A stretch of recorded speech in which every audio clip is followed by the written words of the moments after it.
काळाराम मंदिरात श्रीराम जन्मोत्सवानिमित्त जागृती फाउंडेशन कडून भाविकांना प्रसाद वाटप. प्रभू श्रीरामचंद्रांच्या पदस्पर्शाने पावन झालेल्या नाशिकमधील पंचवटी येथील काळाराम मंदिरात श्रीराम जन्मोत्सव मोठ्या भक्तिभावात साजरा करण्यात आलाय. या पवित्र दिवशी जागृती फाउंडेशन नाशिक यांच्या वतीने हजारो भाविकांना प्रसाद वाटप करण्यात आले. या उपक्रमाचे नियोजन संस्थेच्या सदस्या मयुरी शुक्ला नवले यांनी केले होते. अहिल्यानगर शाखेचे अध्यक्ष ज्योतिताई जगताप यांचे विशेष सहकार्य लाभले. संस्थापक प्रशांत शेळके, अध्यक्षा सौ ललिता नवघिरे तसेच सदस्य मोनिका कमाळकर आणि नीलम कुमावत यांच्या सहकार्याने हा भक्तिपूर्ण उपक्रम यशस्वीरित्या पार पडलाय.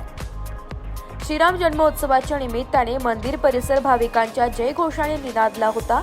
जागृती फाउंडेशनच्या या सेवाभावी उपक्रमाचे सर्वत्र कौतुक होते.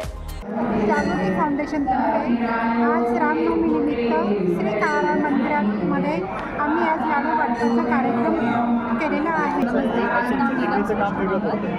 आज जागृती फाउंडेशनतर्फे इथे प्रभू श्रीरामाच्या पादस्पर्शाने श्रीराम काळा मंदिर नाशिक येथे प्रसाद वाटण्यात आलेला आहे.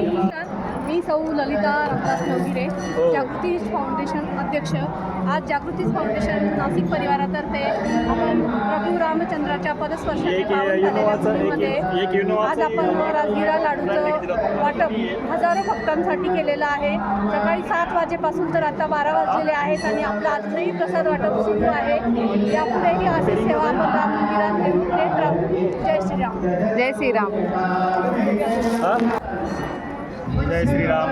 प्रभू श्रीरामचंद्रांच्या पदस्पर्शाने पावन झालेल्या या पुण्यभूमीत आज आम्ही काळाराम मंदिर येथे श्रीराम जन्मोत्सवाच्या निमित्ताने भाविकांना प्रसाद वाटप म्हणून राजगिरा लाडू वाटप करत आहोत. याच अनुषंगाने एक हिंदू धर्माचा प्रसार व्हावा व प्रभू श्रीरामांच्या सारखे रामराज्य परत यावे हीच सर्वांना शुभेच्छा. ब्युरो रिपोर्ट, नाशिक लोकशाही न्यूज, नाशिक.